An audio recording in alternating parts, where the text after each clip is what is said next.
시편 56편 1절부터 4절까지 말씀입니다.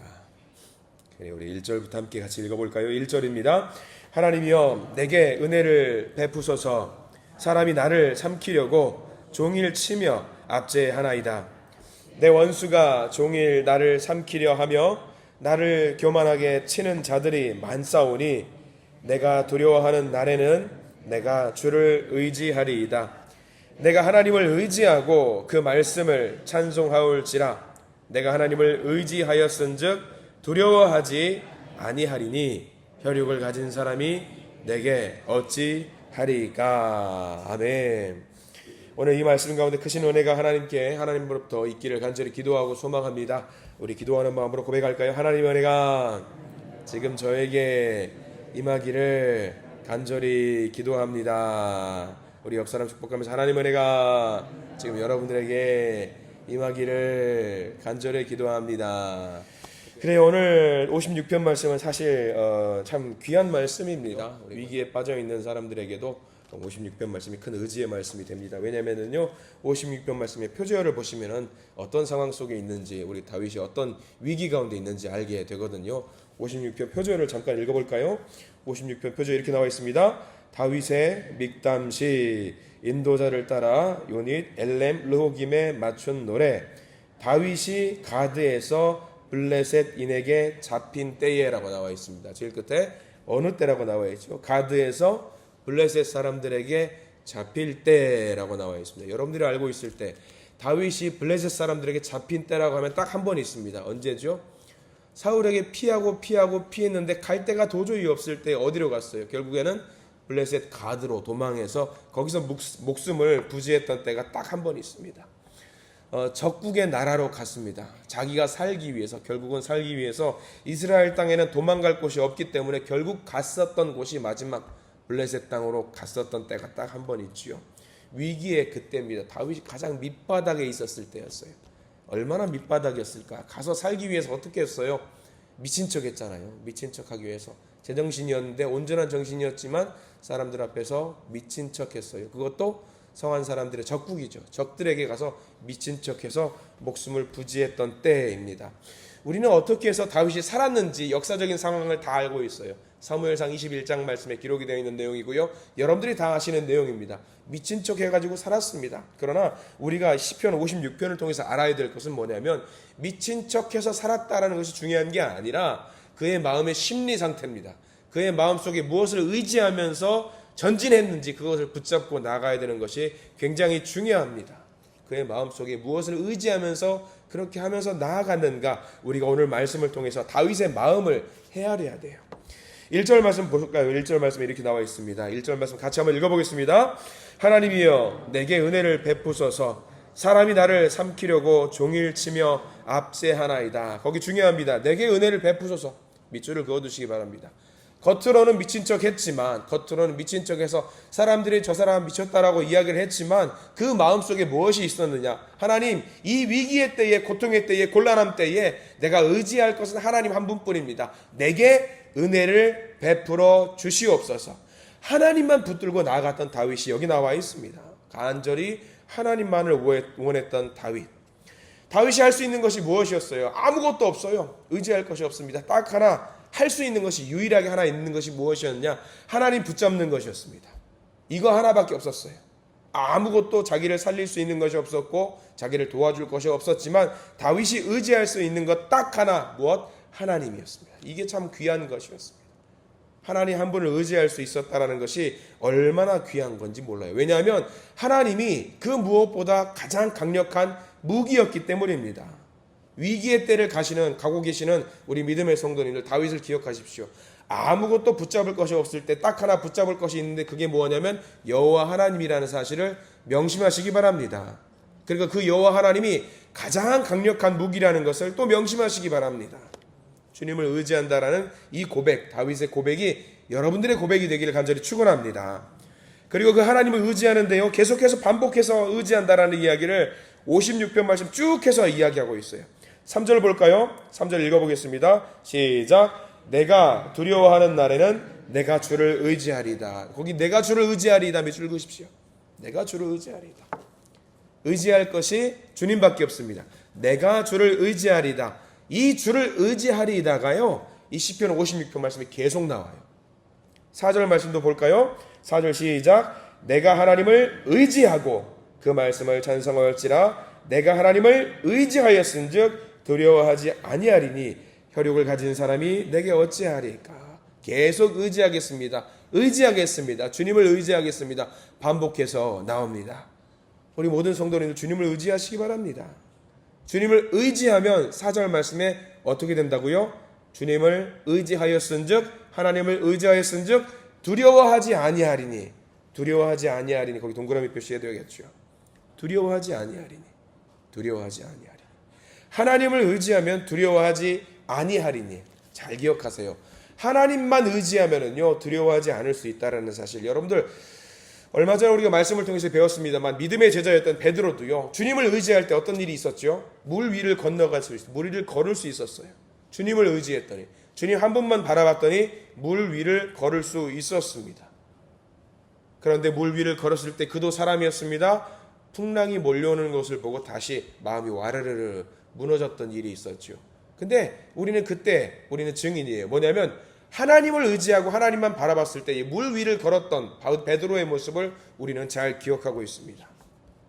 하나님을 의지하면 된다라는 거죠. 하나님을 의지하면. 그러면 두려움을 떨쳐낼 수 있습니다. 왜냐하면 하나님을 의지할 때에 내 힘으로 하지 않고 누구의 힘으로 우리가 살아간다라는 것. 하나님을 의지하고 하나님의 힘으로 우리가 걸어갈 수 있다라는 거예요. 두려움이 밀려올 때 하나님을 내 마음속에 모시면은요, 두려움보다 더 크신 하나님이 내 마음속에 있기 때문입니다. 그럼 두려움이 하나님을 보고 도망갈 수 있는 거예요. 내 마음속에 있는 하나님을 보고 두려운 존재들이 야, 도망가야겠다, 내가 여기 있으면 안 되겠다라고 도망갈 수 있거든요. 하나님을 모시기만 하면 된다라는 사실입니다. 예수님께서 데가볼리 지역을 건너가실 때에 거라사의 광인을 만났던 사건이 있지요. 거라사의 광인 안에 갇혔던 귀신의 모습을 여러분들 기억하실 겁니다. 그 누구도 물리칠 수 없었던 강력한 힘을 가진 귀신이었지만 더 강력하신 예수님을 보니까 그 귀신이 어떻게 합니까? 알아서 피합니다. 주여, 저와 무슨 상관이 있습니까? 주님이 허락하시면 제가 저 돼지떼에게 들어가겠습니다. 허락해 주시옵소서. 누구를 만났으니까 그래요? 예수님을 만나니까 알아서 귀신이 피하잖아요. 강력한 예수님을 만나니까 알아서 피합니다. 알아서. 우리에게 필요한 게 뭐예요? 주님을 내 마음속에 모시기만 하면 된다라는 거예요. 하나님을 의지하기만 하면 되는 거죠. 그러면 우리를 괴롭히는 세력들은요, 알아서 피하게 된다라는 것을 여러분들 명심하시기 바랍니다. 우리가 좀 넘어가 볼까요? 10절에도 우리가 의지한다라는 표현이 계속 나와요. 10절 말씀, 56편 10절 말씀이에요. 10절 말씀도 우리가 밑줄 그어가면서 읽었으면 좋겠는데 10절 말씀을 읽겠습니다. 내가 하나님을 의지하여 그의 말씀을 찬송하며 여호와를 의지하여 그의 말씀을 찬송하리다. 여기도 의지하여 반복해서 나와요. 근데 10절 말씀은요, 특별한 게 하나 있습니다. 의지하는데 누구를 의지하느냐? 첫 번째는 내가 하나님을 의지하여. 여기 하나님은 어떤 말일까요? 엘로힘이라고 전지전능한 하나님을 말합니다. 전지전능한 하나님 의지하겠습니다. 그 다음 나오는 게 중요합니다. 그 다음에는 여호와를 의지하여 나와요. 여호와를 의지하여. 두 개가 나옵니다. 여러분들 하나님을 칭하는 그 호칭이 가장 크게 두 개가 있어요. 하나는 엘로힘 하나님, 이건 뭐냐면 전지전능한 하나님이라고 말씀을 드렸어요. 그리고 또 하나 여호와는 뭐냐면 약속의 하나님, 나와 동행하시는 하나님. 이 두 하나님은요, 대조되는 속성이에요. 전지전능하면서 나와 같이 함께 하시는 하나님. 그러니까 지금 다윗이 의지하고 있는 하나님이 어떤 하나님이냐면 나와 함께 하시는 다정다감하신 하나님, 나를 안아주시는 하나님, 내 손을 잡아주시는 하나님이지만 그 하나님이 어떤 하나님이라는 거예요? 전지전능한 하나님이라는 거죠. 그 하나님을 의지하겠다라는 이야기죠. 우리들이 의지해야 될 것이 바로 이 하나님이십니다. 우리 하나님은 그런 하나님이세요. 다정다감하게 나와 함께 하시는 하나님이시지만 그 하나님은 어떤 하나님이냐면 모든 것을 할 수 있는 하나님입니다. 그러면 당연히 우리가 의지해야죠. 당연히 의지해야죠. 그래서 그 하나님을 의지해야 된다는 것, 말씀을 의지한다라는 거죠. 이 새벽에 우리가 나와서 기도하면 되지 말씀을 보는 이유가 어디 있습니까? 말씀을 받아 먹겠다라는 결단 아니겠습니까? 이 다윗의 고백이 나의 고백이 되기를 바라는 마음 아니겠습니까? 말씀을 받아 먹고 말씀대로 살겠다라고 결단하는 것이 지금 여러분들의 고백 아니겠습니까? 이 하나님을 의지하시기 바랍니다. 이 하나님을 의지하는 다윗의 마음 11절 말씀으로 넘어갑니다. 11절도 마찬가지 의지하겠다라고 하는 다윗의 고백이 있습니다. 11절 말씀입니다. 내가 하나님을 의지하였은즉 두려워하지 아니하리니 사람이 내게 어찌하리까. 이 고백, 다윗의 고백이 저와 여러분들의 고백이 되시길 간절히 소망합니다. 하나님을 의지하였은즉 이제는 어떻게 하겠다? 두려워하지 아니하겠다. 사람이 나한테 뭐 어떻게 할 수 있겠어? 내가 하나님을 의지하는데 사람이 나한테 과연 어떻게 할 수 있겠어? 결단의 마음입니다. 이 두려움을 넘어서는 다윗의 모습이 우리들의 모습이 되기를 간절히 소망합니다. 가장 중요한 것은요 13절입니다. 13절이 우리가 엊그제 낙헌제라는 이야기를 혹시 들어본 적이 있는지 모르겠습니다. 하나님이 내게 주시기 이전부터 감사하는 마음을 담고 하나님께 예배를 드리는 거죠. 13절이 마치 그런 모습이에요. 지금 다윗은요 아직 블레셋에 있어요. 잡혀 있습니다. 피하지 못하고 지금 잡혀 있는 상태입니다. 그럼에도 불구하고 다윗은 감사하는 마음을 모아서 13절 말씀을 쓰고 있거든요. 13절 말씀을 읽어보겠습니다. 시작. 주께서 내 생명을 사망에서 건지셨습니다. 주께서 나로 하나님 앞 생명의 빛에 다니게 하시려고 실족하지 아니하게 하지 아니하셨나이까. 위기의 때를 걸어가시는 분들에게 13절의 은혜가 있기를 간절히 소망합니다. 아직 다윗은요 사망 중에 있습니다. 블레셋 가운데 있습니다. 피할 수 없습니다. 지금 블레셋 왕이 야 저놈 잡아라 저놈 죽여라 하면은 그냥 끝나는 겁니다. 그러나 다윗은 뭐라고 고백하고 있습니까? 내 생명을 사망에서 이미 건지셨다라고 다윗은 고백하고 있어요. 사망에서 건지셨대요. 이미 건지셨대요. 근데 아직 건진 게 아니에요. 여전히 블레셋에 있습니다. 그럼에도 불구하고 이미 건지셨다고 하나님은 고백하고 있는 거예요. 위기의 때에 가시는 분, 가고 계신 분들, 어려움의 때에 있는 분들 감사하세요. 이미 하나님이 구해주셨다라고 고백하시고 달려가시기 바랍니다. 하나님이 이미 건지셨대요. 감사의 노래를 하고 있어요. 이게 믿음이에요. 이게 믿음이에요. 이 믿음으로 가시기 바랍니다. 여전히 상황은 달라지지 않았지만 다윗의 변화가 하나 있습니다. 뭐냐면 다윗의 마음을 바꿔주셨다는 거예요.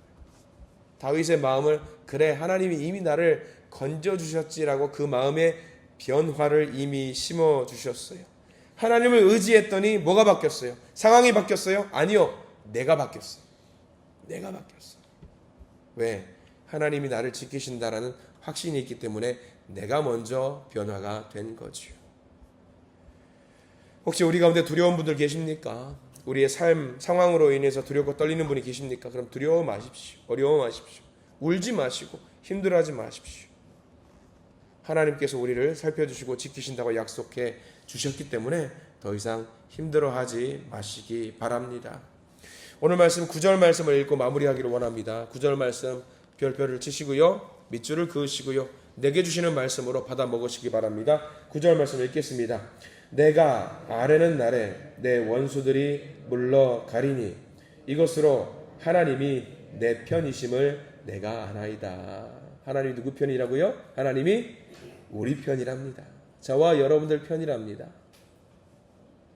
얼마나 감사한 말인지 몰라요. 어려울 때에 하나님이 내 편이라고 하십니다. 내가 아뢰는 날에, 내가 기도하는 날에, 내가 탄식하는 날에, 내가 탄원하는 날에 그 기도가 하나님께 닿는 순간에 어떤 일이 벌어지느냐? 원수들이 물러갑니다. 강해 보이는 원수들이, 적들이 물러갑니다. 나를 괴롭히고 있는 것들이 물러갑니다. 나를 어지럽게 하고 나를 울게 만드는 것들이 물러간답니다. 왜요? 하나님이 내 편이시랍니다. 하나님이 내 편이시래.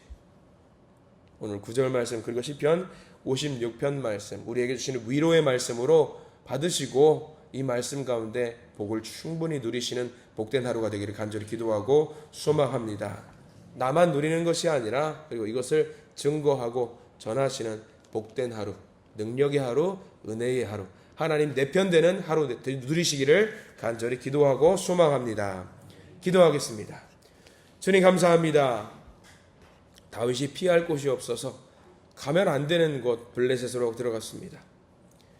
그러나 하나님께서 함께 하신다라는 마음을 가지고 의지하는 마음을 모아서 들어갔을 때에 그는 살 수 있었고 이겨낼 수 있었음을 우리가 성경을 통해서 알게 됩니다. 우리들도 우리의 고난 속에서 다윗처럼 하나님을 의지하게 해 주시옵소서. 다시 한번 하나님을 의지해서 우리에게 처한 두려움을 넘어서게 해 주시옵소서. 말씀을 붙잡게 해 주시옵소서. 우리를 하나님 앞 생명의 빛으로 다니게 해 주시고 사망에서 나를 건지시는 하나님께 미리부터 감사하고 찬양하게 해 주시옵소서. 죽음과 같은 고난이지만 눈을 들어 하나님 바라보게 하시고 나를 구원하신 하나님, 나를 통해 영광 받으실 하나님을 바라보며 하나님을 의지하며 기도하게 해 주시옵소서. 특별히 내 편이심을 확인하는, 내 하나님이 내 편이심을 확인하는 하루가 되게 하시고, 기도하는 이 순간 이 시간 상황은 변하지 않을지라도 내가 변하여 두렵지 않고 하나님을 의지하는 복을 누리게 해 주시옵소서. 주님, 이 모든 말씀 살아 역사하시는 예수 그리스도 이름으로 간절히 기도합니다. 아멘.